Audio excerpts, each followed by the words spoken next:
Okay, I just want to say, I saw this story this morning. It's from the Daily Star, a very reputable news outlet, and it tells us that there have been these sightings of UFOs, like snake, basically look like snakes in the sky, I guess, across the country. And according to someone who was interviewed by the Daily Star, the U.S. government is investigating this, and they're looking into it to figure out if we're being invaded by aliens.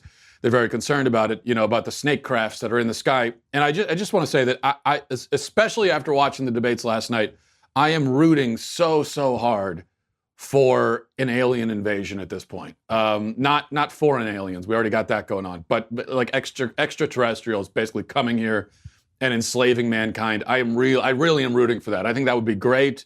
If any aliens happen to be listening to this broadcast right now, I plead with you, I invite you, please come and enslave us all. The whole humanity thing honestly isn't working out very well. So if you want to just, you're not going to encounter a lot of resistance, is all I'm saying. Now, as for the debate, it was depressing and disturbing on a number of levels, but I must admit it was also entertaining as hell. And that's the main thing that matters, right? Is that we're entertained when we watch these debates, because so often the entertainment factor just isn't there.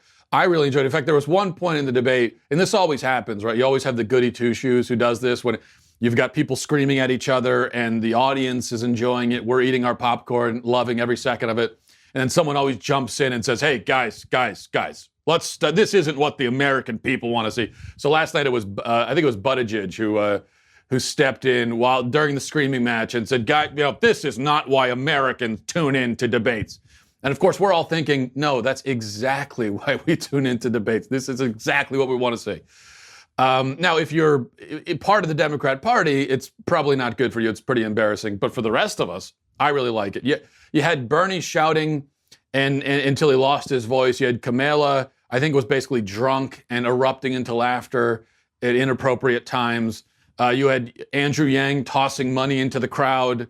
Castro calling Biden an old fart. This is basically what was happening. Not literally what was happening, but this is basically what was happening. So we're going to go through and talk about the debate and try to figure out just how deeply into despair we should plunge at the thought of these people controlling the country, at the thought that this is a major political party in America and this is what it has become. We're going to talk about all that. First, though, I want to tell you about my friends over at Lightstream.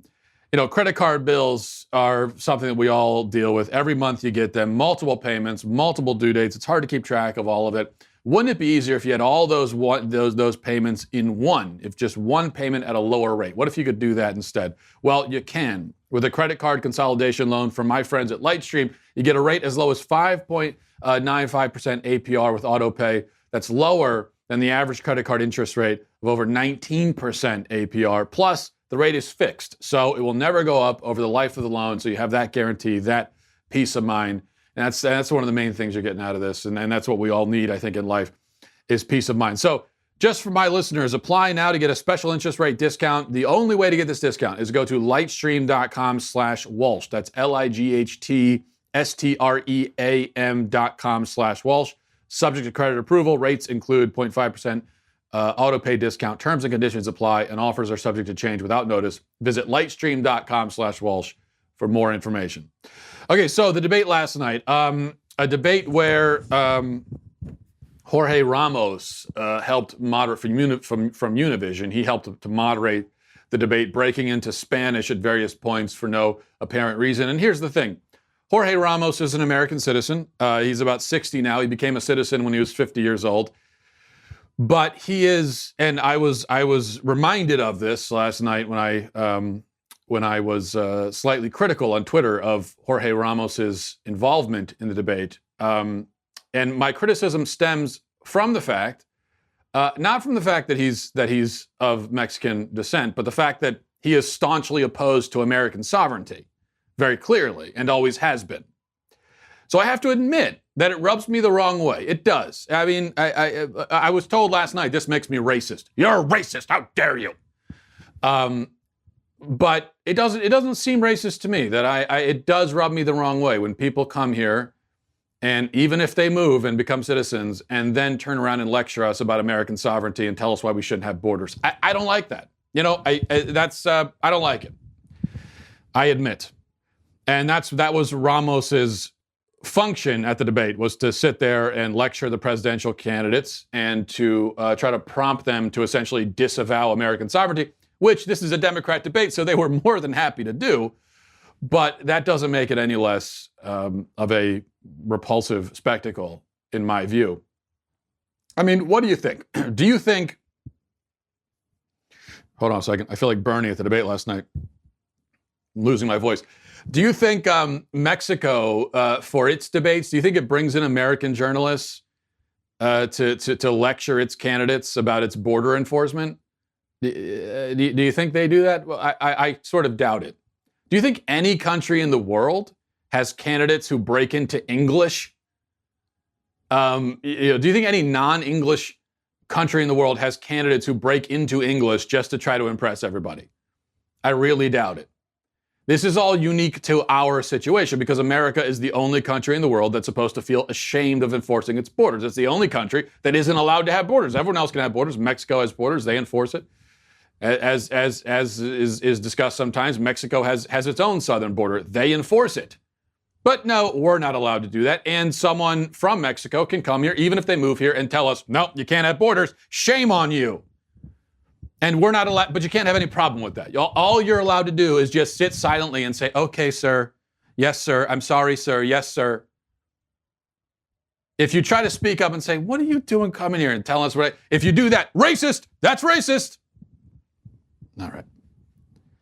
For my tweets last night, I've had all these people saying, are you going to delete that tweet and apologize? When's the apology? No, I'm not going to delete an apology. Do you know why? Because I don't care about your opinion. If you're offended, I don't care about your opinion, and your outrage means nothing to me. So that's why I don't apologize. I'm just being frank with you. All right. On a lighter note, for me, the highlight of the night was the fact that Kamala Harris appeared to be drunk. That's the sense I got. She appeared to be drunk as a skunk. I don't know, but she was the whole night. She was like your drunk aunt at Thanksgiving, laughing for no reason while everyone just sits there awkwardly. You know, you're in the middle of a conversation, the aunt pipes in, laughs, everyone's like, okay. Anyway, that's what it was the entire night. I think maybe chugging Chardonnay before the debate probably wasn't a great idea. I guess they told her she needs to loosen up. She's got this whole image she's got the cop image, right, as someone who's, and that doesn't do well for Democrats, so they told her to loosen up, and I think she loosened up a little bit too much. And she tried to turn the debate into a stand-up special, which I have to say, out of recent stand-up specials, the way I would rank them is probably Bill Burr number 1, Dave Chappelle number 2, and then Kamala Harris would be a distant 3. Now, here's one of her jokes, and I want you to pay attention to the moderator's response to the joke. Here it is. Watch this. What's this? Donald Trump in office on trade policy. You know, he reminds me of that guy in The Wizard of Oz. You know, when you pull back the curtain, it's a really small dude. Okay. Okay, the clip cuts off, so you don't get to see Kamala laughing hysterically at her own joke for the next 7 minutes. But I love the okay from the moderator. Trump is like the Wizard of Oz. You know, the little small dude from Wizard of Oz. Okay. Small dude. Did you get it? Small dude. All right, moving on. But here's, I think, this I think is Kamala's drunkest moment. And well, you tell me. You watch this and you tell me if this looks sober to you. Watch this. Days, former Vice President Biden has said about executive orders, some really talented people are seeking the nomination. They said, I'm going to issue an executive order. Biden saying there's no constitutional authority to issue that executive order when they say I'm going to eliminate assault weapons, saying you can't do it by executive order any more than Trump can do things when he says he can do it by executive order. Does the vice president have a point there? Some things you can, many things you can't. Let's let the senator answer. Well, I mean, I would just say, hey, Joe, instead of saying no, we can't, let's say yes, we can. Let's be constitutional. We got a And constitution. yes, we can. Instead of saying we can't, let's say yes, we can. Now, actually, the transition, because what you didn't pick up in that clip there, what the clip cut off, but the transition from that joke to the point she really wanted to make is what we need to focus on, because this is my favorite transition I've ever seen in a debate. Let's go back to that clip, and we're going to play it from when the last one left off. Watch. Can. Let's be constitutional. We got a And constitution. yes, we can, because I'll tell you something. The way that I think about this is I've seen more autopsy photographs than I care to tell you. Yes, we can. But seriously, I've seen so many dead people. It's very traumatizing. That was her transition. She was laughing hysterically, and she went from there to talking about autopsy photos. That was good. Now, what else happened? A few points. Let's see. A few points I want to go through here. First, the candidates were given about 20 minutes to talk about how much they hate racism, which wasn't even the biggest softball of the night. The biggest softball of the night was the final half hour when they were all given the chance to tell flattering stories about themselves, which we'll talk about a little bit later. But that was seriously it was a 3-hour debate, God help us. The last 30 minutes. And I was wondering, why do you 3 hours? Like, how are you going to fill all that time? Well, it's because they wanted to leave the last half hour to give the candidates a chance to say nice things about themselves, which they were more than happy to do. But for the racism thing, Buttigieg and O'Rourke, being as they were at a historically black college, and this is a Democrat debate, they really, and they themselves, of course, are white dudes, they really turned the pandering mode up to turbo. I mean, they really turned it on. And but I think there's a problem with the sort of pandering that we see on this particular issue that we see from Buttigieg and O'Rourke. But we'll play the clip first. Watch this. I believe what's deepened divisions in the country is the conduct of this president, and we have a chance to change all of that. Look, systemic racism preceded this president, and even when we defeat him, it will be with us. That's why we need a systemic approach to dismantle it. It's not enough to just take a racist policy, replace it with a neutral one, and expect things will just get better on their own.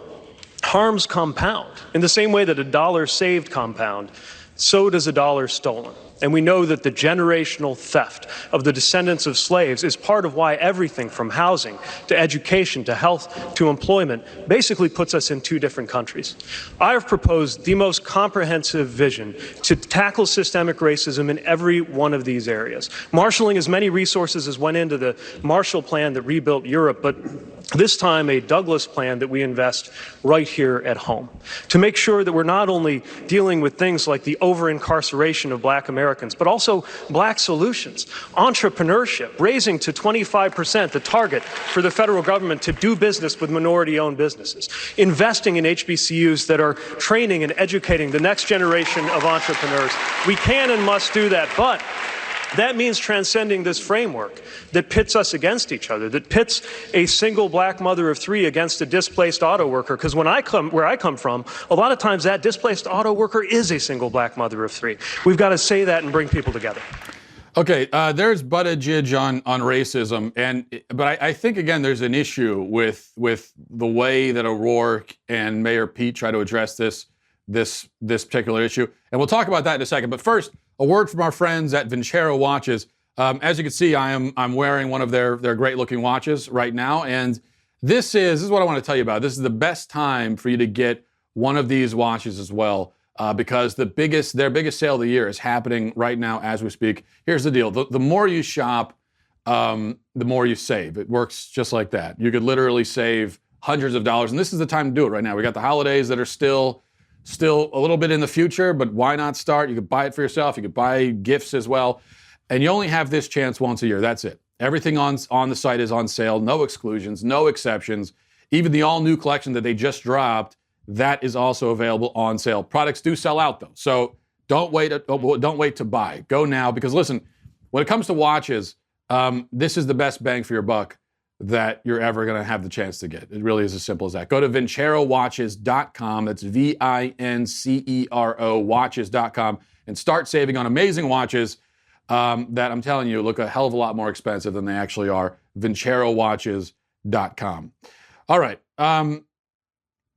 Here's the issue. When you've got Buttigieg and O'Rourke talking about racism and so on, systemic racism, but you're two white dudes running for president. If you're really concerned about systemic racism, wouldn't you drop out and throw your support behind one of the candidates of color that are running for president? Someone like Kamala or Booker or Yang?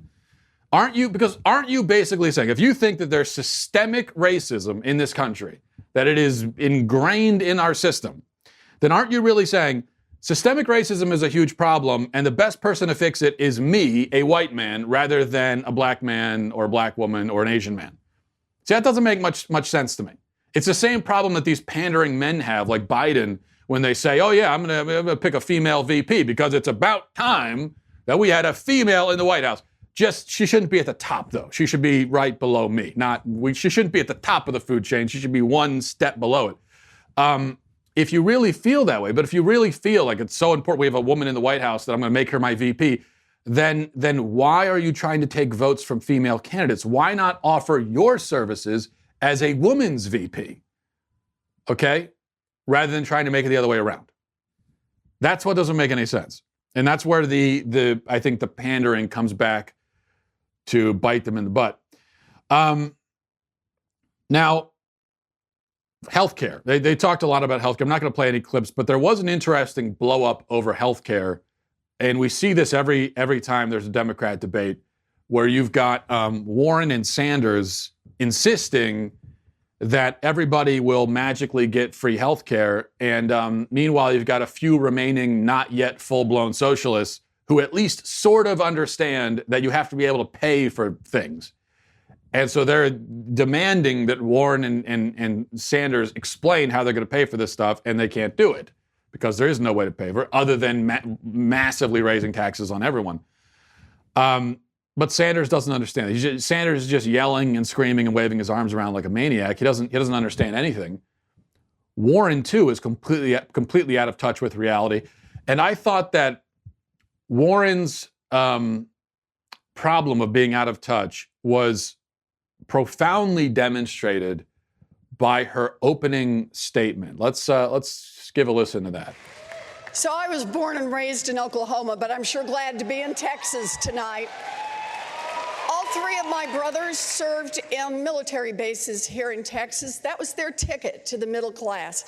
Me, I got my big opportunity about a half mile down the road from here at the University of Houston, back when it cost $50 a semester. For a price that I could pay for on a part-time waitressing job, I got to finish my 4-year degree and I became a special needs teacher. And after law school, my first big job was back here in Houston. By then, I had 2 little kids, and when childcare nearly brought me down, my Aunt Bee moved in and saved us all. The paths to America's middle class have gotten a lot smaller and a lot narrower. Today, service members are preyed upon by predatory lenders. Students are crushed by debt, and families cannot afford childcare. I know what's broken, I know how to fix it, and I'm going to lead the fight to get it done. Okay, so you see this theme that she keeps going back to in the opening statement. Ticket to the middle class, paths to the middle class. What she doesn't understand, probably because she's not middle class, she's upper class, what she doesn't understand is that being middle class is not anybody's goal, okay? Nobody gets a job and says, woohoo, this is my ticket to the middle class. Watch out, middle class, here I come.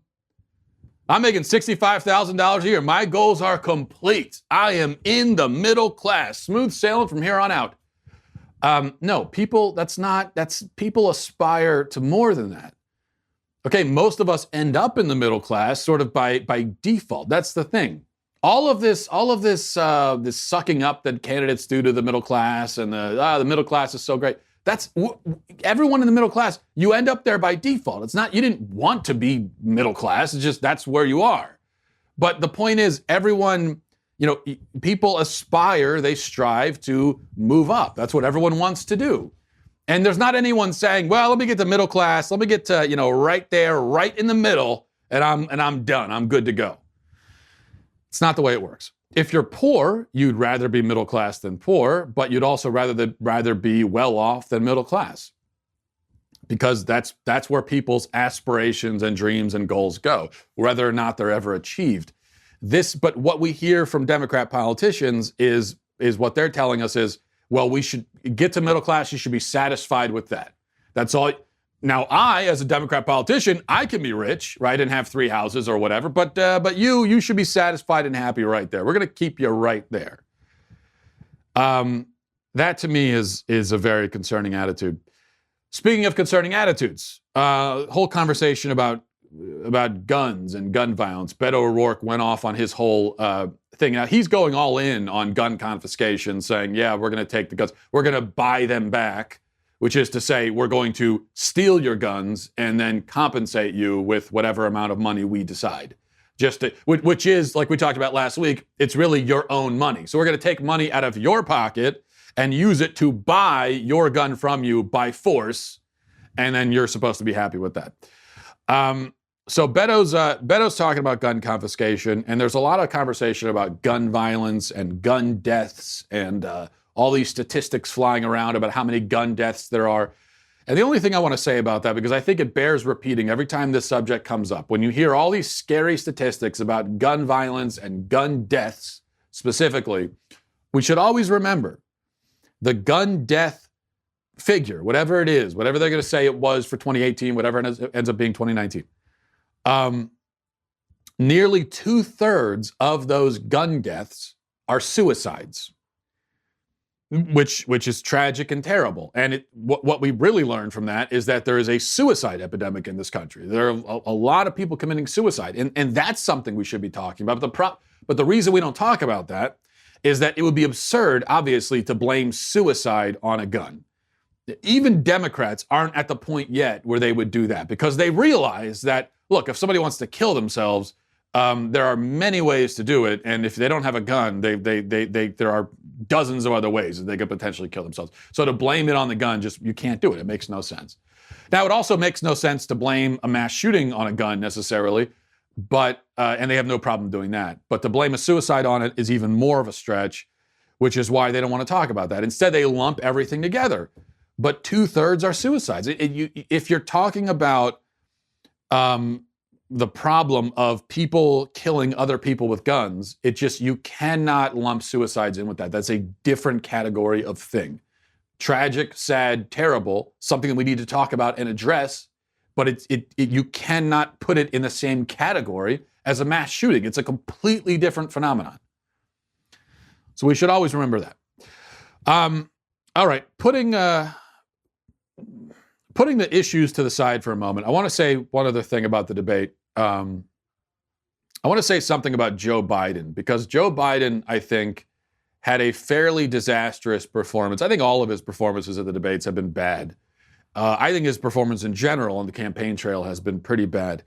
And this is a guy that 15 years ago, if he was out on the campaign trail, I think he would have been formidable. He did run for president other times and didn't succeed. But I think he was a formidable politician, at least. He was a formidable politician for most of his career, because he was, even though I didn't agree with, and I don't agree with his policies, relatively charming guy, good on his feet, all that kind of stuff, right?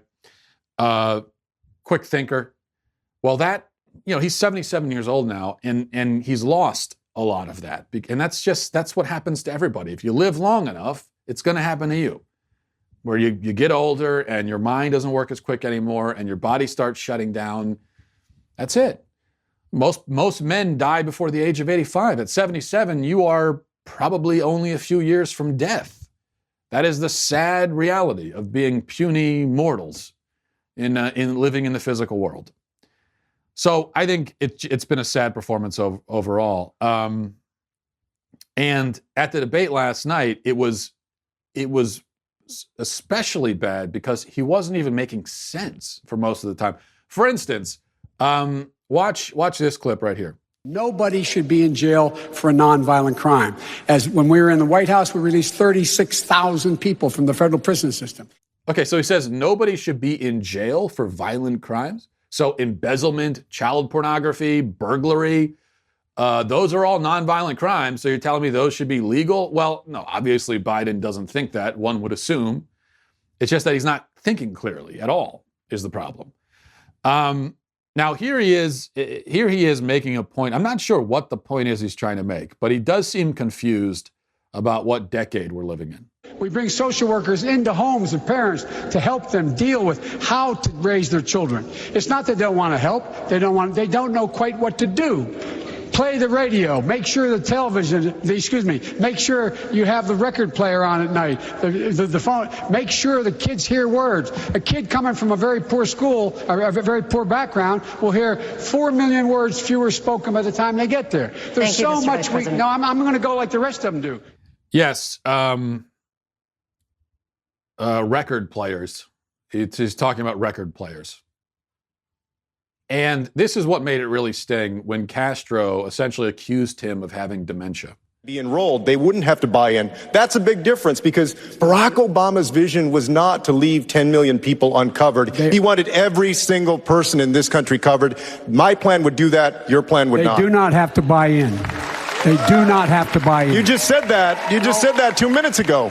You just said 2 minutes ago that they would have to buy in. You said they would have to buy in. Have to buy in. If she qualifies for Medicaid, are you forgetting what you said 2 minutes ago? Are you forgetting already what you said just 2 minutes ago? I mean, I can't believe that you said 2 minutes ago that they had to buy in, and now you're saying they don't have to buy. You're forgetting that. I said anyone like your grandmother who has no money. We need a healthcare system. You're automatically enrolls people regardless of whether they choose to opt in or not. If you lose your job, for instance, his healthcare plan would not automatically enroll you. You would have to opt in. My healthcare plan would. That's a big difference. I'm fulfilling the legacy of Barack Obama, and you're not. I'll be surprised to him. Honestly, I can't laugh at that. That's brutal and sad. And there's also a clip floating around out there of Biden appearing to lose his dentures while something weird's happening in his mouth while he's talking. I'm not going to play it. I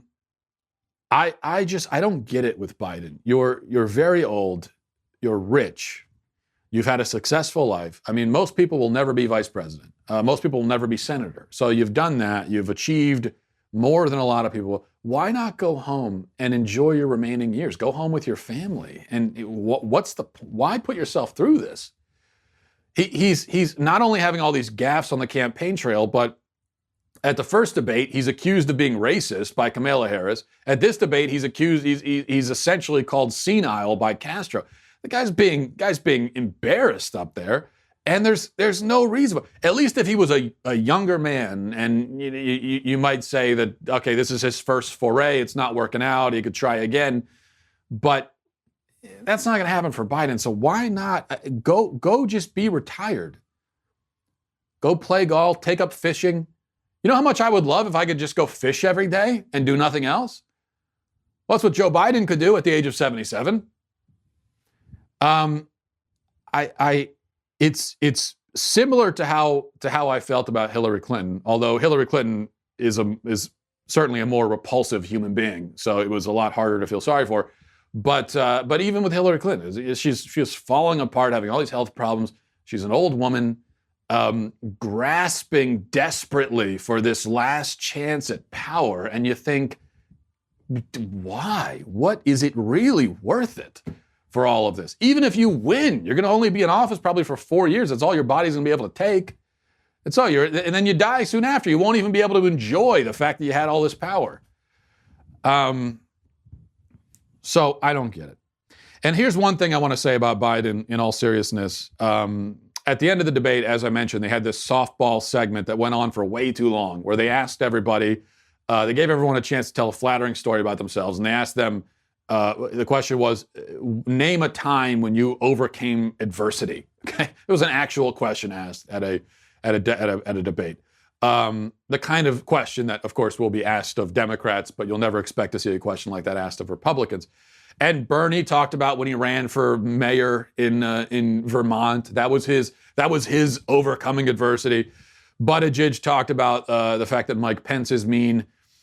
And everyone had pretty pathetic examples of the adversity that they overcame. Cory Booker said his tires were slashed one time.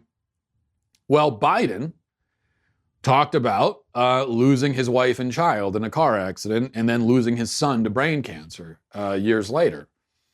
And that's a reminder that, and there you have, he was the first person asked the question. So he gave his answer, which is a real answer. I mean, you want to talk about adversity. Well, there you go. Everybody else's answers were pathetically embarrassing by contrast. But it's a reminder that no matter how you feel about Biden, and I don't like him,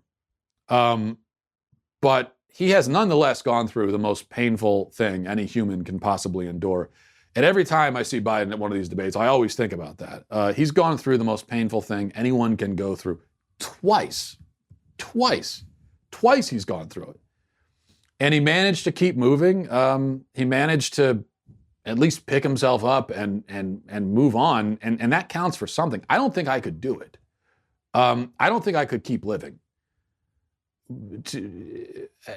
God forbid I lose my wife and child in a car accident. I don't think I'd want to be on this planet anymore.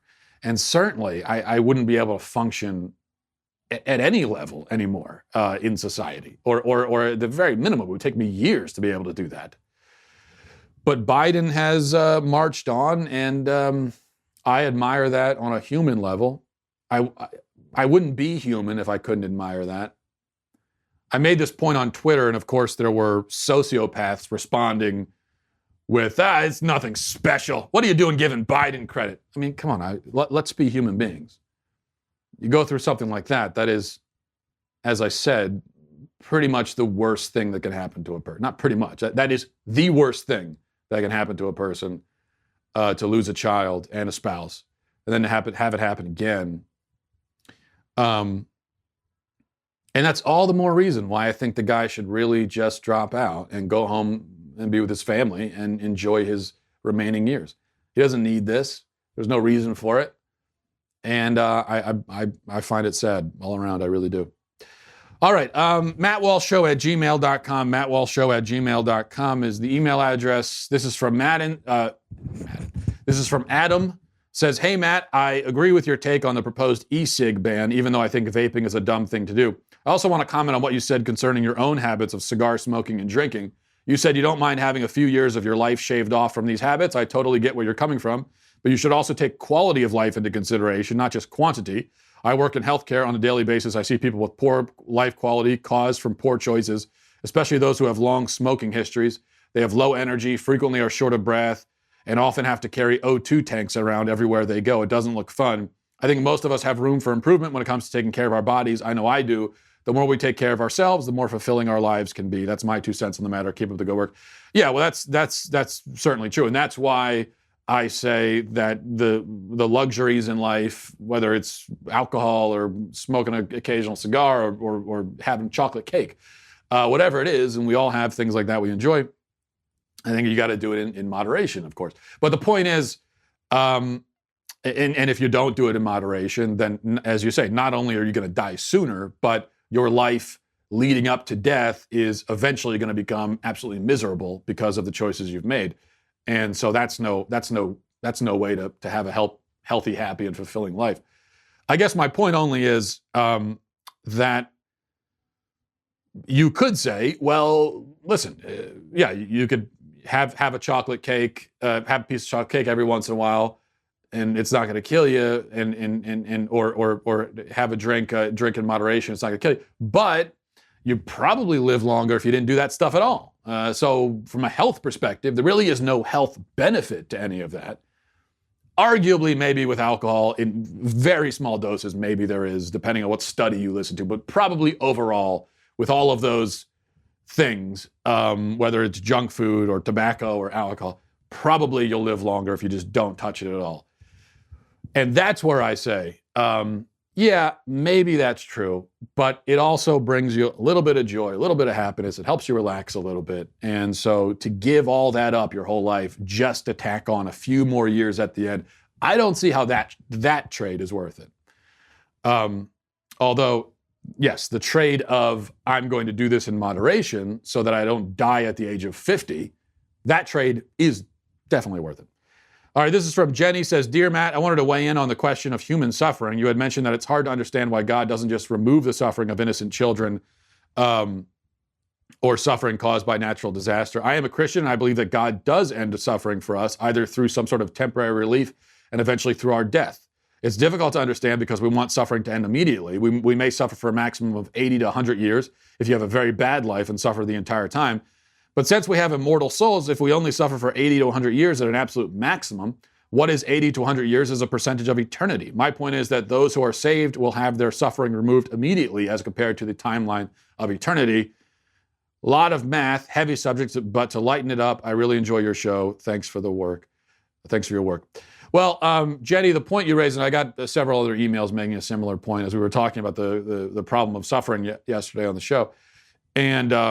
And I said that I do find it to be a profound problem that is not easily answered, and I don't think can be debunked by Christians. I don't think there's an answer we can give where we say, well, that problem's done. We came up with an answer for it. The point you raise is a good one, and I don't disagree with it, but I think it doesn't quite answer the problem of suffering.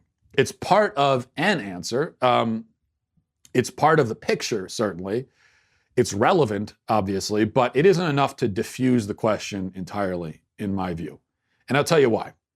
First of all, if you're meeting this challenge from an atheist, and generally when someone raises the problem of suffering in a debate context, that's going to be someone who's an atheist, and they're giving one of the reasons why they don't believe in God, where they say there's a lot of suffering in the world, a loving God wouldn't allow this. That's their argument. Now, I think there are various different ways to address it, even if it can't be answered 100%, completely.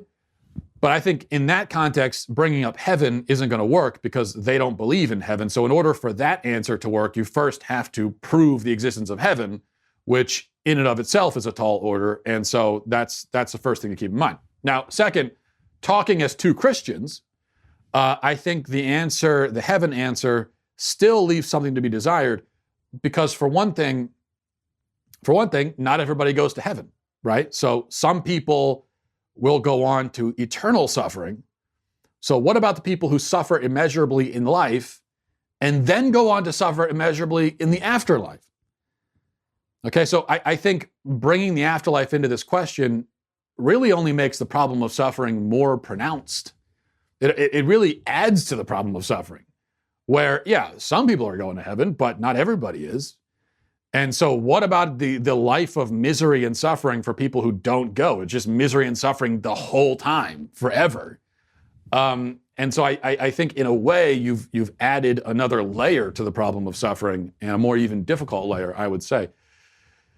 But even in the case of someone, but let's put that to the side, and let's put to the side, if you're having this conversation with an atheist, let's talk for a minute about someone who suffers greatly here, but then does go on to heaven. Okay. Well, certainly, it will have been worth it in the end. I think we would all agree. But that still doesn't quite tell us why God doesn't, for example, make children impervious to cancer, as he obviously could do, being all-powerful. So think about it. If your child is in pain, if your child is hurting, is suffering, are you going to say, well, it's okay that my child's in pain today because we're going to an amusement park tomorrow and they're going to have a lot of fun and forget all about this? Now, that's true, of course. He will forget all about it. That's the thing about kids. They get very wrapped up in their emotions, and they get very wrapped up in the moment for good and bad. And they can act like they're completely traumatized by something. Like if you told them they can't have a snack and they break down in tears and melt down, 30 seconds later, they're over it. And so let's say your kid is really in pain or really suffering in his way over something. Are you going to say that doesn't matter because I know he'll be over it soon? Probably not. You still take his pain in the moment seriously. And if you could stop it, I imagine you would. If you had the ability to snap your fingers and make it go away, make the pain go away, make the suffering go away, you would. You probably wouldn't say, let's just wait for tomorrow. He'll be fine by then. I'll give you an example. My son, when he was about 2 years old, well, maybe about a year and a half, he fractured his leg on the playground. And he was in a lot of pain, as you can imagine. I've gone through that myself recently, and it's very painful. And we didn't realize at first what had happened to him because he couldn't tell us. He wasn't old enough yet to tell us. And all we knew is he came down a slide and he started crying, and we picked him up and he was crying. My wife put him down for a second to try to talk to him, not knowing he hurt his leg. And then he screams out in pain and starts limping. And of course, my wife immediately scoops him up again. It was a temporary pain. And he's over it by now. That was a year and a half ago. Doesn't even remember it, I imagine. But I still think back to it sometimes, and it still kind of hurts my heart as a parent, thinking of that little guy in so much pain and so unable to understand why he was hurting or when it would stop or if it would stop. That's the thing about really little kids. When they're very sick or they're in pain or they're scared or whatever, that's what really gets you as a parent when you see your little children suffering, is that it's the confusion that comes with it, where they don't understand it. You could try to talk to them and say, it's going to be okay, it'll feel better. They don't know that. And so in the moment, for them, they think it's going to be like this the rest of their life. They have no idea. Now, but with my son with his leg injury, I knew that he would get over. I knew that he would recover. We'd take him to the doctor. He'd wear the cast, and eventually, he would be over it, and he wouldn't even remember it. I knew that. But if I had a magic button I could press that would have made that pain go away, I would have pressed it. Of course I would. I wouldn't have said, well, why press the button? He'll be fine in a few weeks. Of course I'd push it. I mean, what kind of parent would I be if I didn't? I love my child. I don't want him to suffer and be in pain like that. So I would take it away if I could. In fact, if I could push a button that would transfer the pain in his leg to my leg, I would have pushed it in a heartbeat, without question, definitely. So that's why heaven doesn't quite answer the problem of suffering, because even if the pain and suffering is temporary, it's still real. And see, that's the other problem. That's why I'm sometimes uncomfortable with people saying, well, you go to heaven. It has a way. I know you didn't mean it this way, but it has the effect of being dismissive of earthly pain and suffering and saying, it doesn't really matter. It does matter. It's real. People are going through it. It's real and it matters. And why do children need to get cancer just because there's heaven? Okay, you would never say of your own child, you're getting a treat tomorrow, therefore you must suffer immensely today. You would never say that about your own kid. So that's all to say that I think the problem of suffering remains. I don't understand. Yeah, I understand that there's heaven. I understand that when you're in heaven, you're not thinking anymore about those bad things. But why do, especially little kids, have to suffer in that way just because there's heaven? Why can't they just have joy and happiness the whole time? I don't understand that.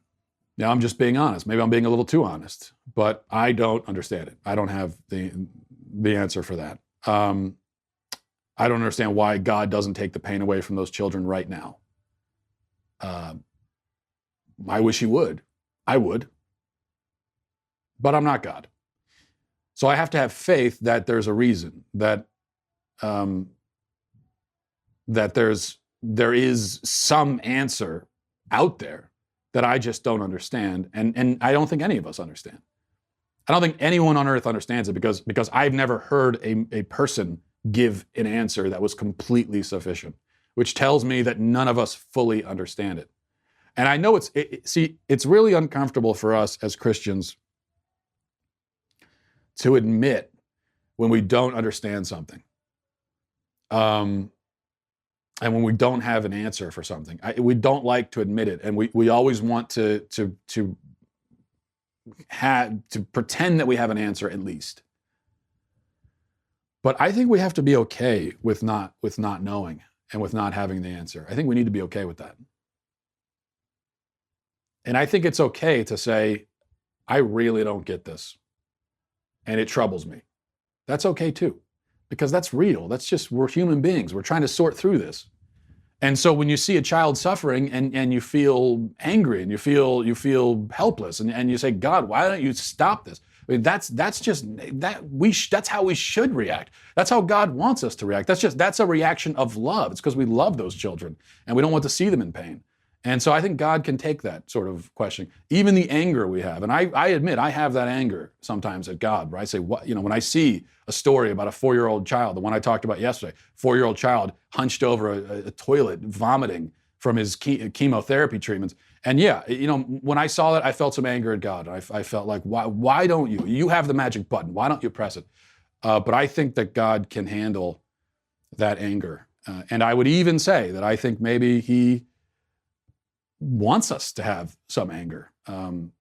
Because where does the anger come from? It comes from love for the child and a desire for joy for not just ourselves, but for others. And that's where it comes from. It comes from a good place. And so I think, far be it from me to say, but I think God is okay with that. All right.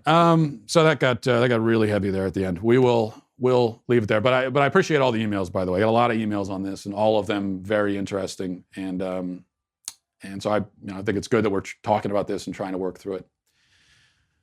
Have a great weekend, everybody. I'm taking my son to his first Ravens game on Sunday, so I'm pretty excited about that. Hope you have plans as well, and I'll talk to you on Monday. Godspeed. The Matt Walsh Show is produced by Robert Sterling, associate producer Alexia Garcia Del Rio, executive producer Jeremy Boring, senior producer Jonathan Hay, our supervising producer is Mathis Glover, and our technical producer is Austin Stevens, edited by Donovan Fowler.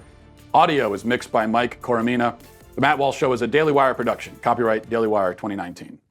If you prefer facts over feelings, if you aren't offended by the brutal truth, if you can still laugh at the nuttiness filling our national news cycle, well, tune on in to The Ben Shapiro Show, where you'll get a whole lot of that and much more. We'll see you there.